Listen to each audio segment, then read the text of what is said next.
जब चंद्रयान जैसी चीजें या मंगल ग्रह जैसी चीजों का नियंत्रण जो है धरती पे रहकर हो सकता है, पेगासस सॉफ्टवेयर यूज करके आपके फोन में मैं चेक कर सकती हूँ क्या हो रहा है, तो बहुत मुश्किल है ईवीएम को हैक करना और ईवीएम से वोट जाना, ईवीएम को मैनिपुलेट करना। हम लोग सड़कों पे आ रहे हैं कि हमें डर नहीं लगता, तो मुझे ऐसा लगता है कि अगर सिर्फ आपने जीवन जन्म लिया ना सिर्फ खाने के लिए, तो पशुओं से आप में कोई फर्क नहीं है। तो हम लोग वो युवा हैं जो पढ़े लिखे हैं, जिन्होंने पढ़ लिख लिया, जो इनकी नस समझ गए और इनको हमारी जागरूकता से लगता है डर। हम समझ गए उनको किस चीज से डर लगता है और हम वही काम कर रहे हैं, क्योंकि हम उनको उन्हीं की चाल से हराएंगे। अगर हम सड़कें खाली छोड़ देंगे, संसद में तो जो लोग बैठे हैं वो तो आके गुंडागर्दी से किसी भी तरीके से वहां बैठ गए। अब आपने सरकारी अस्पतालों को बेच दिया, आपने सरकारी बैंकों को बेच दिया, आपने अच्छे अच्छे इंस्टीट्यूशन, दिल्ली यूनिवर्सिटी जैसे इंस्टीट्यूशन, आपने उनका निजीकरण कर दिया। अब उनको बार बार मैं हमेशा ये चीज कहती हूँ कि राजा से हमेशा ताकतवर राजा को बनाने वाला होता है। King maker is always powerful than the king. EVM की जो वीडियो थी जिस समय राहुल गांधी ने वो हमारा डेमो शेयर किया था, वो वीडियो एक रात के अंदर 14 मिलियन पहुंची थी। तो क्यों ना उठाएं, क्योंकि हम पढ़े लिखे हैं ना, इसलिए तो वो चाहते हैं कि आप कर्मकांड में फंसो और आप मंदिरों मस्जिदों के झगड़ों में लड़ो और आप पढ़ो लिखो नहीं। सबसे खतरनाक वायरस जो है वो है निजीकरण, प्राइवेटाइजेशन। ये एक ऐसा वायरस है ना जो हमें आंखों के आगे दिख नहीं रहा, लेकिन ये जो निजीकरण वायरस है ना, ये particularly SC ST OBC minority. Oxfam की रिपोर्ट है भाई साहब, आप पढ़ लीजिएगा। ऑक्सफैम की रिपोर्ट बताती है कि इस देश में 10 से 20 लोग ऐसे हैं जिसके पास देश की 90% लोगों की संपत्ति है, जो इनके डराते हैं, इनकी जेलों से डर, ना ही लगता है इनकी दहशत से डर। हम लोग सच्चे लोग हैं और संवैधानिक बात तो तब आएगी ना सर जब संविधान बचेगा। हमारी अब साम दाम दंड भेद की लड़ाई है, जिसमें हमें बस एक चीज याद रखनी है कि हमारी लड़ाई कलम से शुरू होगी। अगर सरकार को भगाना है, खत्म करना है, तो वो तोता ईवीएम है। आप उस ईवीएम को खत्म करेंगे तो वो बच जाएगा। मार्क्स लिया जो उनको इंस्टीट्यूशन में कमेंट करना गया, तू तो दलित का बच्चा, तू तो रिजर्वेशन से आया, तेरे पास तो गुण ही नहीं है, मेरिट नहीं है। इस देश में जितना जो पढ़ा लिखा स्वर्ण है वो उतना ही बड़ा जातिवाद है। दुनिया का आप मुझे बता दीजिए कोई ऐसा कंप्यूटर है या कोई ऐसी मैनमेड मशीन है जो टेम्पर नहीं हो सकती या हैक नहीं हो सकती। मैं आपसे ये सवाल पूछना चाहती हूँ पत्रकार जी, अगर आपका फोन है, आपके फोन को बड़ा आसान है मेरे लिए हैक करना, अगर मैं सॉफ्टवेयर या अच्छी समझ रखती हूँ चीज़ों की, ऑनलाइन अच्छे से चीज़ें यूज़ कर सकती हूँ, तो मुझे नहीं लगता कि कोई चीज़ मेरे लिए मुश्किल है। और आप मुझे बताएं, जब चंद्रयान जैसी चीज़ें या मंगल ग्रह जैसी चीज़ों का नियंत्रण जो है धरती पे रहकर हो सकता है, पेगासस सॉफ्टवेयर यूज़ करके आपके फ़ोन में मैं चेक कर सकती हूँ क्या हो रहा है, तो बहुत मुश्किल है ईवीएम को हैक करना और ईवीएम से वोट जाना, ईवीएम को मैनिपुलेट करना। देखिए आप लोग चुनाव नहीं लड़ते, लेकिन आपको चीज का दुख है कि ईवीएम में कहीं ना कहीं दिक्कत हो रही है। बिल्कुल। लेकिन जो लोग चुनाव लड़ते हैं, जो प्रत्याशी चुनाव लड़ते हैं, उन्हें कोई दिक्कत नहीं है, वो कहते हैं कुछ गड़बड़ ही नहीं है। दुर्भाग्य यही है कि उन्हें लगता है कि गड़बड़ नहीं है और उन्हें पता है। मैं वही जैसे अभी बहुत अच्छा रतनलाल जी ने बताया यहाँ पे कि जब आपको अपनी कुर्सी के से प्यार है ना, आपको लालच अपनी कुर्सी से, जब ये स्वार्थ हावी हो जाता है ना, तब आपको जनता की वो नहीं रहती। इसलिए बड़ा आप बार बार ये सवाल करते हैं कि हम लोग सड़कों पे आ रहे हैं कि हमें डर नहीं लगता, तो मुझे ऐसा लगता है कि अगर सिर्फ आपने जीवन जन्म लिया ना सिर्फ खाने के लिए, तो पशुओं से आप में कोई फर्क नहीं है। तो हम लोग वो युवा हैं जो पढ़े लिखे हैं, जिन्होंने पढ़ लिख लिया, जो इनकी नस समझ गए और इनको हमारी जागरूकता से लगता है डर। हम समझ गए उनको किस चीज से डर लगता है और हम वही काम कर रहे हैं, क्योंकि हम उनको उन्हीं की चाल से हराएंगे। अगर हम सड़कें खाली छोड़ देंगे, संसद में तो जो लोग बैठे हैं वो तो आके गुंडागर्दी से किसी भी तरीके से वहां बैठ गए अब बढ़ के।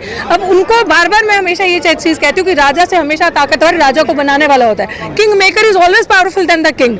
तो वो हम किंग मेकर हैं, तो हमें अगर हमारी जागरूकता होगी, हम एक साथ हो गए, तो अगर हमने सड़कें भर दी तो हम तो किसी का भी कॉलर पकड़ के पूछ सकते हैं ना। आपको नहीं लगता जितना ईवीएम का आप लोग मुद्दा बना रहे हैं, उससे कहीं दूसरी चीजों पे भी आप लोगों को करना चाहिए? मैं कहती हूँ कि अच्छा, कौन सी ऐसी लड़ाई है जो हमने नहीं लड़ी? निजीकरण पे हम बोल रहे हैं, निजीकरण पे जागरूक लोगों को हम करें, डिमोनेटाइजेशन पे हम आए सड़कों पर। 2 अप्रैल का आंदोलन हमने लड़ा, रोस्टर का आंदोलन हमने लड़ा, SC ST एक्ट जब डिलीट हुआ उनका आंदोलन हमने लड़ा, रिसेंटली किसान आंदोलन जो है सड़कों पे जागरूकता आपने देखी, वो हम लोग लड़े। अब इससे ज्यादा आप क्या कहते हैं हम नहीं लड़े? जितना ईवीएम पे ठीक फोड़ा जा रहा है, आपको नहीं लगता कि संगठन मजबूत करने चाहिए? बिल्कुल लगाने चाहिए, लोगों के बीच जाना चाहिए। देखिए हमें बिल्कुल, हम जा रहे हैं। आप यकीन मानेंगे कि शायद ये जो कुछ चंद चेहरे आपको सोशल मीडिया पे बोलते दिखते हैं, जो अपने में ही विपक्ष का रोल भी प्ले करते हैं। मुझे नहीं पता 2014 के बाद से हमारा विपक्ष कहाँ गया, क्योंकि मैं एक युवा हूँ। मैंने विपक्ष की विफलता देखी, मैंने विपक्ष को किसी एंगल पे नहीं देखा प्रमुख भूमिका निभाते हुए, चाहे कोई मर रहा है, चाहे किसी के साथ शोषण हो रहा है, किसी का रेप हो रहा है। जब आंदोलन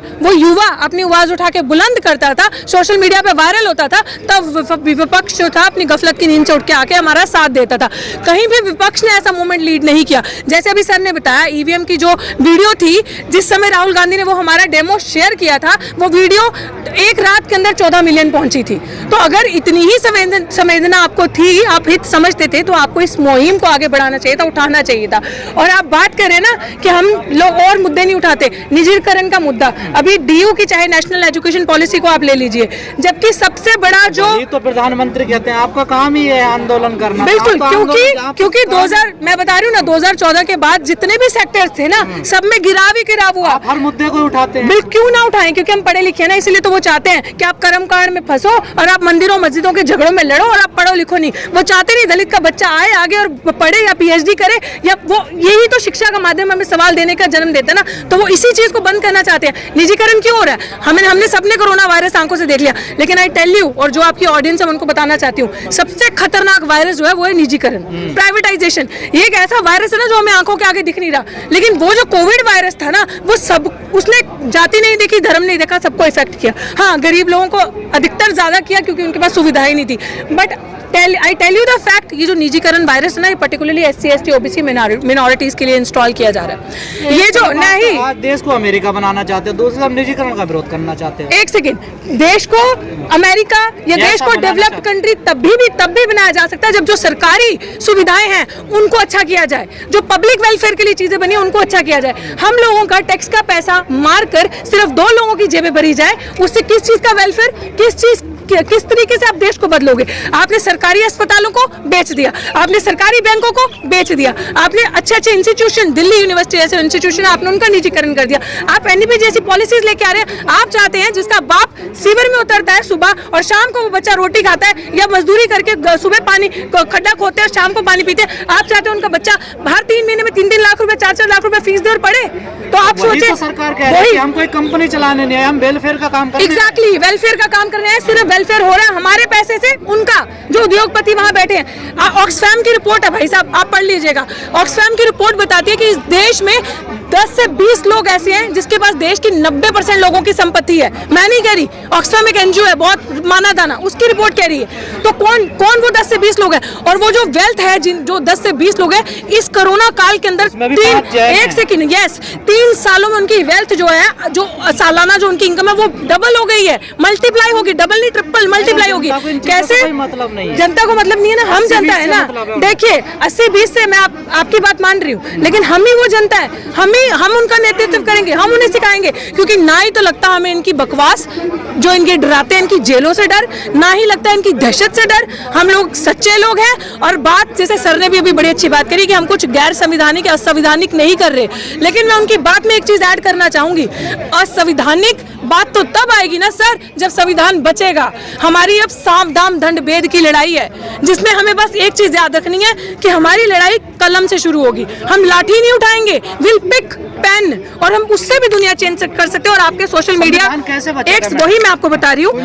देखिए, जब सड़कें सुनसान नहीं रहेंगी, जब उनको नॉक किया जाएगा, उनकी हर गलती पे जागरूक होकर बुलंद आवाज उठाई जाएगी, तो संविधान भी बदलेगा, सरकार भी बदलेगी, और सरकार झुकेगी भी जिस तरीके से जब किसानों का आंदोलन होता है, कृषि कानून के सामने झुकी, इस तरीके से झुकेगी।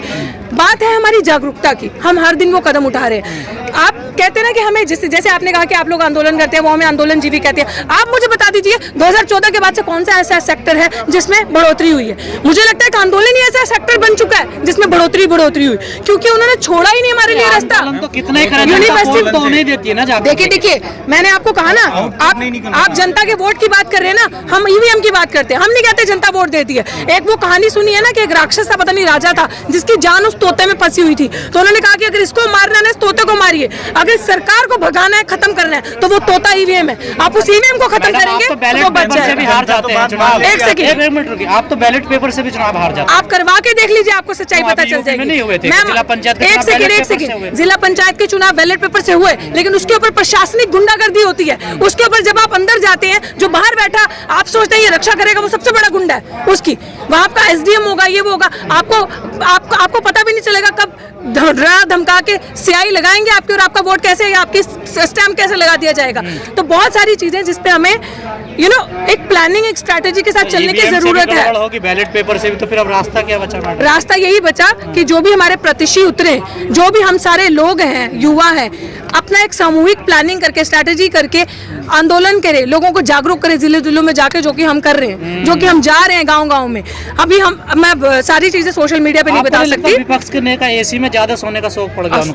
ऑफ कोर्स तो है। मैंने आपको पहले ही कह दिया कि विपक्ष कौन है। मेरी नजरों में विपक्ष वो है जो स्टूडेंट है, जो छात्र है, जो इन आंदोलन का बेड़ा उठा के, चाहे वो आपके यूट्यूब के माध्यम पे बोलते हैं, चाहे वो डफली बजा के अपना गीत गा के प्रदर्शन करते हैं किसी तरीके से, वो है विपक्ष। विपक्ष कोई पार्टी नहीं है जो एसी के कमरों में बैठी है, विपक्ष हम लोग हैं और हम लोगों ने बेड़ा उठाया। हम लोग सिर्फ सोशल मीडिया के स्पीकर्स नहीं है कि सोशल मीडिया पे आके भाषण दिया, हम लोग जमीनों पे भी काम करें। आप लोग गवाह हैं कि रात दिन हमने किसान आंदोलन में कृषि जब बिल थे उसके लिए किस तरीके से प्रदर्शन किया रात दिन बाहर रहकर, और हम लोग समझ चुके हैं कि इनको इन्हीं के तरीके से हराना है, इनकी लड़ाई इन्हीं के तरीके से लड़नी है। जितेंद्र मेघवाल पर क्या कहना है? बिल्कुल, जितेंद्र मेघवाल के साथ जो हुआ, मैं आपको बता रही हूँ, इट्स ग्रेट कि वो न्यूज सोशल मीडिया पे आ गई, लेकिन कल ही मेरी राजस्थान के किसी ऐसे बच्चे से बात हुई कि वो ये कहता है कि मैडम ये तो हाईलाइट केस हो गया जो मीडिया पे आ गया। इस तरीके के ऐसे अनेकों केस हैं जो नहीं पहुंच पाते, जो मीडिया में नहीं आते, जैसे उनके कपड़ों पे, अच्छा कपड़ा पहन ले तो बात, अच्छा खाना खा ले, कहीं पे अच्छी सड़क पे चले, यहाँ बच्चे अच्छे मार्क्स ले, जो उनको इंस्टीट्यूशन में कमेंट करना गया, तू तो दलित का बच्चा, तू तो रिजर्वेशन से आया, तेरे पास तो गुण ही नहीं है, मेरिट ही नहीं है। उस चीज के लिए हमारी बिल्कुल स्ट्रैटेजी, हम इनके साथ भी हैं और हम आने वाले ऐसे अनेकों यश मेघवाल, रोहित वेमुला, पायल तड़वी को रास्ता रोकने के लिए हम लोग सड़कों पे हैं। इसलिए हम कहते हैं हमें डर नहीं लगता। आंदोलन हाथरस को लेकर हुआ, इस मामले को लेकर नहीं हुआ। देखिए, ऐसी बात नहीं है नहीं हुआ, उठ रही है आवाज, हम लोग जागरूक हो रहे हैं, मैसेज पहुंच रहा है, आंदोलन भी होगा और न्याय भी मिलेगा। लेकिन प्रियंका राहुल नहीं पहुंच पाए। देखिए हाथरस तो जा रहे थे वो, बैरिकेडिंग तोड़ के।